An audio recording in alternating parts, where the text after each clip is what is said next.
Oke guys, welcome back to Crypto Indonesia bersama gua Toshi, di mana kita akan membahas segala sesuatu yang berhubungan dengan cryptocurrencies dan blockchain.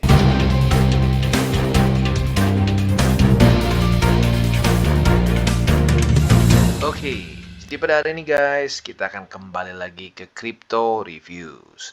Dan pada hari ini kita akan membahas mengenai suatu cryptocurrency project yang bernama Bongcoin ya. Nah, tetapi seperti biasa sebelum kita masuk ke reviewnya, gua akan disclaimer dulu bahwa semua konten dari Toshi Crypto Indonesia ini bukanlah financial advice. Sekali lagi gue ulangi, bukanlah financial advice dan tujuannya semua adalah untuk edukasi ya. Oke, disclaimer beres, kita langsung masuk ke reviewnya. Jadi ini apa sih? Kenapa namanya Bonk? Kok cukup unik ya, Bonk. Jadi Bonk ini sebenarnya ada suatu meme ya, meme dari meme, derivatif meme ya, memeception mungkin ya. Ini tuh datangnya dari meme Doge ya. Seperti yang kita tahu dulu 2021 atau 2022 ya, di sini banyak sekali meme seperti ini. Jadi ada satu anjing ya, Shiba Inu ini sebenarnya ya, kita tahu ini si Doge ya. Nah, dia kayak kesannya mukul lagi satu anjing Shiba Inu lagi. Nah, ini meme-nya disebutnya Bonk ya. As easy as that ya. Ini cukup populer bahkan sampai ada mainannya ya. Jadi simpelnya ini adalah derivatif meme kasarnya seperti itu ya.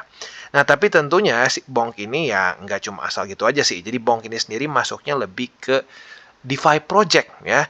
DeFi project yang dicampur juga dengan NFT ya. Nah, jadi seperti yang kita tahu si Solana ya, ini si Bonk ini ada di Solana Network. Jadi seperti yang kita tahu Solana itu baru saja mengalami suatu nightmare ya gara-gara FTX.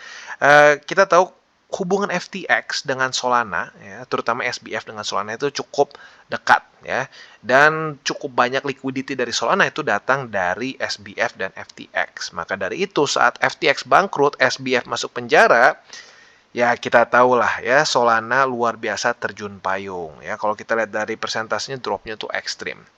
Nah, maka dari itu banyak yang merasa bahwa sebenarnya Solana ini masih punya potensi karena Solana nggak ada masalah ya. Yang semua pihak yang bersalah itu kesannya dari FTX ya, dari SBF.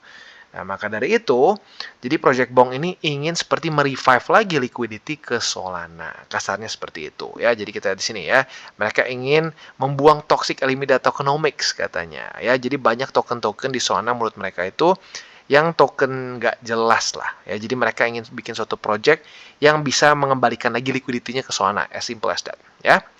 Nah, sekarang tanpa lama lagi kita langsung masuk ke si Bonk papernya. Nah, jadi kalau kita di sini sekali lagi penekanan dia adalah dia nggak mau Solana ini menjadi suatu network yang menjadi victim ya, karena predatory VC tokens yang ada di Solana karena pada masanya dia dekat dengan FTX ya. Ini cukup banyak dibahas lah dulu ya.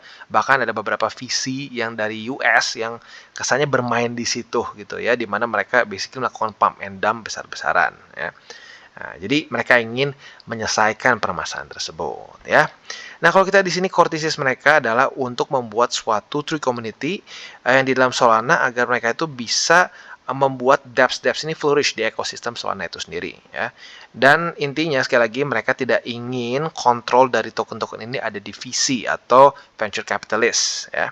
Nah, di sini mereka secara secara tokenomicsnya mereka bahkan memberikan 50% dari token mereka itu di airdrop ke NFT degens menurut mereka ya, dan juga DeFi traders yang menurut mereka fiercely go to battle in the world outside crumbles ya. Jadi intinya sih ya mereka akan berikan 50% dari token mereka ya, dari circulating mereka itu ke para NFT traders dan juga DeFi traders di sini ya. Nah, jadi ini memberikan menurut mereka promising one-to-one artist and their product. Jadi intinya gini lah, membuat si para pembuat NFT ini jadi memiliki power dari situ sendiri ya. Jadi nggak dipegang oleh VC banyaknya, kesan seperti itu ya. Nah, nanti benar atau enggaknya kita coba cek di belakang nih, secara tokenomicsnya bagus atau enggak ya. Nah, selanjutnya di sini juga mereka ini ingin alokasinya itu untuk insentif dari ya para para pengisi komunitasnya mereka sendiri itu. Jadi ekosistemnya itu untuk para pengguna dari si ekosistem Bonk itu sendiri ya. Nah, untuk bisa mempropel si vision dari Bonk ini sendiri, mereka akan juga memberikan ya reward tentunya ke early contributors. Nah, ini sedikit ini ya, apakah early contributors ini akan jadi seperti VC juga? Nah, itu harus diperhatikan juga ya.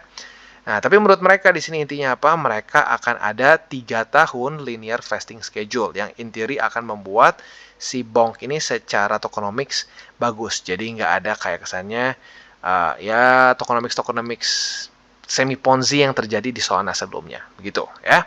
Ini teori mereka. Nah, selanjutnya kalau kita juga di sini Bonk ini baru dibangun 2022. Jadi bisa dibilang ya masih cukup baru ya. Dan ini dibangun saat waktu masa-masa yang cukup brutal untuk Solana, di mana kita tahu waktu itu ada FTX yang akhirnya menghancurkan liquidity di Solana, ya. Nah, si Bonk ini akan menjadi suatu SPL token yang utility utamanya adalah untuk men-serve community dari si coin Bonk itu sendiri, ya, across dari entire network yang berintegrasi dengan Solana dan tentunya berbagai macam dApps yang ada di Solana juga. Nah, selain dari itu juga ini memberikan suatu reward untuk existing Solana community. Bonks ini juga bisa Bonk ini berharap ya bahwa mereka akan welcome juga user-user baru yang mungkin tadinya belum menggunakan Solana Network begitu ke sini ya, dan intinya mereka ingin membuat orang-orang untuk bisa benar-benar fully embrace world of Web 3.0 begitu ya. Nah, jadi di sini mereka ada rencana juga tentunya untuk integrasi dengan berbagai macam network lain juga supaya bisa terjadi cross chain ya. Dan juga di sini mereka berharap bisa meng-guide dan mengintroduce new user juga ke konsep seperti self-custody, decentralized finance, NFTs, dan banyak lagi ya.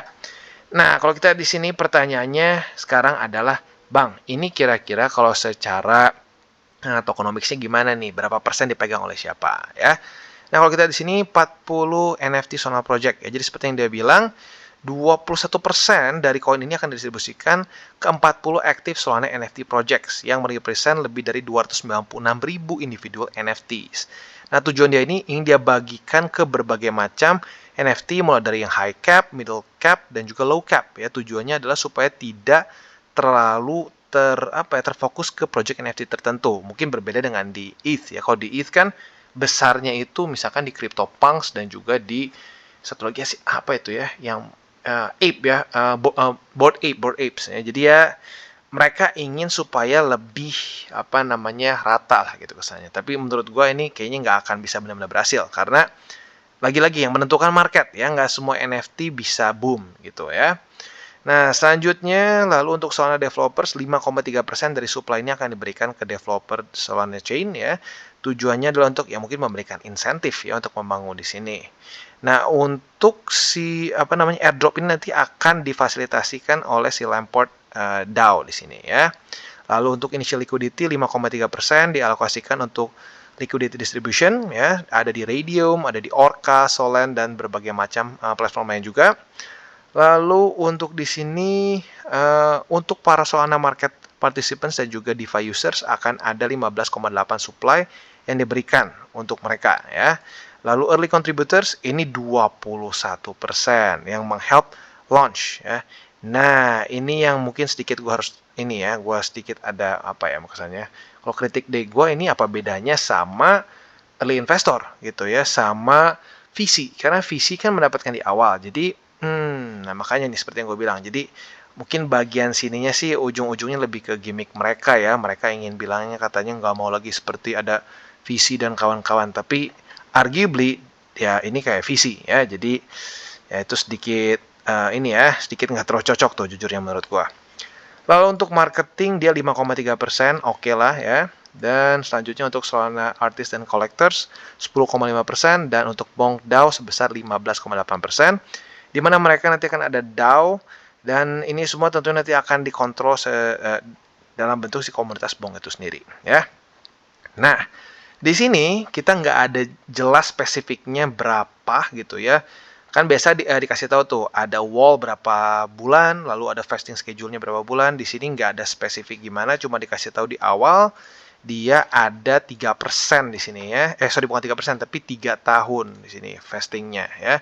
Ya, berarti mungkin kita pukul rata aja mungkin semuanya di vesting selama 3 tahun ya. Nah, kalau ada yang bertanya, Bang, kalau mau beli si token Bonk ini di mana? Nah, salah satunya Bonk ini sudah listing di Coinstore. Seperti yang kita tahu, Coinstore ini adalah, gue belum sempat ngomong ya. Jadi video ini is brought to you by Coinstore. Ya, di sini lo bisa trade berbagai macam aset ya, mulai dari secara spot, futures, di sini juga lo bisa earning ya. Untuk earningnya, salah satu yang menarik adalah lo bisa mendapatkan APR bisa sampai 12% untuk 7 hari ya. Tapi APR bukan 7 hari dapat 12% ya. Tapi ini cukup tinggi ya. Lalu untuk yang 720 hari bisa mencapai 9,5%. Ini salah satu yang tertinggi yang ada di market zaman sekarang ya, 9,5%. Not bad. Nah, selain itu juga buat kalian yang pengen trade si Bong ini sendiri bisa lu trade di sini ya. Secara spot sudah ada di Coinstore gitu ya. Nah, jadi kurang lebih seperti itu untuk papernya. Nah, selain dari ini ada apa lagi yang bisa kita bahas mengenai si Bonk? Oke, dan selanjutnya kita akan bahas mengenai swapnya mereka ya. Karena seperti yang gue bilang, si Bonk ini memang masuknya lebih ke DeFi project. Walaupun ada NFT-nya juga di belakang ya. Tapi intinya, jadi ini mungkin main selling point mereka, yaitu mereka memiliki swap ya. Nah, kalau kita di sini tentunya kita bisa trade ke berbagai macam aset yang ada di sini. Lu bisa pilih sendirilah ya. Banyak banget? Enggak juga sih, tapi ya ada lah ya. Nah, selanjutnya, apalagi yang bikin unik? Ya, mungkin yang unik di sini ada Bonk or Bust. Nah, Bonk or Bust ini masuknya mungkin lebih ke, kalau gue sekilas lihat ya, ini mirip-mirip semacam binary option gitu ya. Jadi, ya ini lebih ke spekulatif banget lah ya. Tapi ya ini unik juga sih. Ya, kayak cenderung nggak ada sih ya buat sekarang yang gue lihat gitu ya. Apa namanya, DEX atau DeFi project yang ada semacam begini ya. Cenderungnya biasa untuk binary option itu lebih kayak di ya centralized exchange. Jadi buat lo yang memang suka mungkin boleh coba. Tapi sekali lagi ini masih masuknya benar-benar lebih ke spekulatif ya. Lalu seperti biasa juga di sini ada liquidity. Karena swap seperti biasa bentuknya adalah menggunakan AMM atau automated market maker ya. Jadi semua pair yang ada di sini bisa terjadi karena ada yang pasang liquidity, kasarnya seperti itu ya. Untuk Bonk dengan USDC APY-nya 5,22%, untuk Bonk dengan Solana di 4%-an, untuk yang USDT kayaknya lagi 0 nih, nggak tahu kenapa ya. Nah, jadi kurang lebih seperti itu gambarannya. Dan overall nih ya seperti swap lah, bagaimana cara kerjanya swap ya. Jadi bukan hal yang baru. Mungkin yang lebih paling uniknya hanya ada di sini, Bonk or Bust saja gitu ya. Nah, selanjutnya di sini ada juga yang unik, mereka ada open bonk ya. Jadi kan kalau si bonk swap ini bentuknya AMM, jelas itu ya. Di sini juga ada ada liquidity pool-nya ya. Nah, open bonk ini berbeda sistemnya. Jadi mereka menggunakan open book DEX disebutnya instead of AMM. Nah, jadi sedikit berbeda kasarnya ya. Kemungkinan besar ini dia langsung ambil ambil si liquidity-nya itu langsung gitu ke berbagai macam DEX yang ada di Solana, kemungkinan besar seperti itu ya. Nah, tetapi untuk pairnya masih cenderung sedikit di sini ya. Dan untuk si price-nya juga ada sedikit delay ya. Jadi ini mungkin masih lebih eksperimental untuk yang si open DEX ini ya. Tepatnya open book DEX gitu ya. Nah, selanjutnya di sini juga mereka ada namanya NFT ya. Si Bongcoin ini ada juga yang urusan NFT. Seperti yang kita tahu, ini cukup besar secara alokasinya ya. Tadi tuh kalau kita baca ada sekitar 21%. Coba kita lihat di sini ya. Sekitar 21%. Yes, benar. 21% dari token Bonk ini diberikan atau didistribusikan ke 40 active Solana NFT projects ya. Dan totalnya itu ada 296.000 individual NFTs. Mulai dari ada yang high cap, mid cap, dan low cap. Nah, ini ada di sini semua ya. Kalau kita di sini cukup banyak ya, cukup banyak. Dan ini tentunya diberikan suatu insentif karena ya lagi-lagi diberikan 21% dari total semua token dari Bonk ini sendiri. Ada kan kalau kita ngelihat dari ini mereka ya, dari white paper mereka atau mereka sebut Bonk paper di sini ya. Ini secara teorinya 3 tahun linear vesting schedule. Jadi in theory sih ya mereka belum bisa jual semua sih ya, orang-orang atau tim-tim diberikan si dana dari token Bonk itu sendiri gitu ya.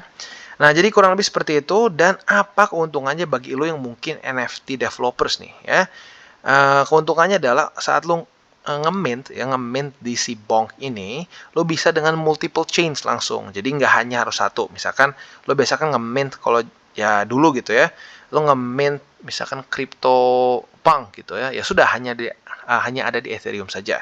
Nah, tapi dengan menggunakan si Bonk ini, lo bisa mint ke berbagai chain secara sekaligus dengan Bonk. Gitu. Jadi buat lo yang mungkin NFT developer mungkin bisa tertarik untuk coba pelajari lebih dalam bagaimana caranya biar lo bisa nge-mint langsung di berbagai macam chain secara bersamaan gitu ya. Nah, jadi kurang lebih seperti itu gambarannya. Kalau kita mau coba cek ya, salah satunya lah ya di sini ada satu NFT project ya. Oh nggak, ini untuk domain ternyata ya, untuk domains. Ya, ini ada domain. Terus kalau kita cek lagi, ada di sini apa nih ya? Misalkan El Gatos Cartel. Nah, ini bentuknya ini NFT ya. Ada lagi lah. Ya, jadi intinya kurang lebih seperti itu gambarannya. Buat lo yang pengen coba silahkan ya. Jadi kurang lebih seperti itu overview-nya ya dari si Bongcoin ini sendiri. Untuk kesimpulannya gue akan coba bahas sekarang ya. Jadi menurut gue ini suatu project yang sebenarnya sih simple ya. Kalau kita sudah baca semua, ujung-ujungnya lebih ke suatu DEX lah kasarnya ya, suatu DEX, satu DeFi project yang ada juga NFT-nya, di mana mereka ini mungkin keunikannya adalah mereka membagikan sampai 50% ya, 50% dari supply mereka itu untuk para creator di Solana Network. Jadi tujuannya untuk mengembalikan lagi liquidity ke Solana Network begitu ya. Seperti yang kita tahu, Solana Network ini sebenarnya cukup oke ya, cukup oke. Dia cepat banget, murah banget. Cuma permasalahannya sering ngejam ya. Kayaknya ini salah satu network yang populer tapi terlalu sering ngejam gitu ya. Nah, jadi bisa dibilang ada potensi, tapi ya itu kelemahannya sering ngejam saja. Nah, tetapi kalau dari sisi tokenomics-nya gitu yang mereka cukup banggakan kan ya, intinya mereka tuh bilang, "Oh, biar kita nggak dikontrol GVC." Tapi menurut gua, kritik gua ya, ini sama aja. Early contributors ini sama aja kayak VC begitu. Jadi ya ini sedikit ya mungkin lebih ke marketing ploy mereka lah ya. Tapi dari sini sih menurut gue ini sama-sama aja kayak VC ya. Nah, untuk swapnya sendiri ya tinggal kalian mau coba silahkan ya, tapi intinya sama aja kayak kita pakai swap-swap lain aja sih, kurang lebih mirip-mirip kayak gitu ya. Jadi kurang lebih seperti itu reviewnya. Dan sekali lagi buat lo yang tertarik untuk beli bisa pertimbangkan untuk trade di Coinstore, karena setahu gue ya baru ini aja sih ya yang gue tahu centralized exchange yang punya pair si Bonk dengan USDT. Dan sekali lagi untuk Coinstore ini sendiri ada banyak hal yang lo bisa lakukan di sini ya. Ada di sini kita bisa ada crypto launch, ada launchpad, ada juga di sini kita ada games dan seterusnya. Dan sekali lagi ini mungkin salah satu yang paling menarik dari Coinstore adalah earning mereka untuk di USDT-nya itu luar biasa ya. Untuk yang 720 hari itu bisa mencapai 9,5% ya si APR-nya. Untuk 360 bisa 7,5 dan seterusnya. Jadi ini cukup tinggi ya untuk beberapa exchanger centralized lainnya gitu ya. Dan buat kalian yang belum nonton DCWT atau Daily Charting with Toshi, bisa klik di sini, di mana kita akan daily chart your favorite cryptocurrencies. Dan buat lo yang mungkin masih bingung cara baca chart, candles, dan hal-hal mendasar lain, bisa juga klik di sini, ada tutorials with Toshi. Dan buat lo yang belum punya akun di berbagai macam exchanger, bisa cek link reflektor di bawah. Dan jangan lupa juga untuk join Telegram group kita, di mana kita bisa ngobrol-ngobrol santai mengenai dunia cryptocurrency secara dua arah. So jangan lupa untuk like, subscribe, click the bell icon, and see you on the next video.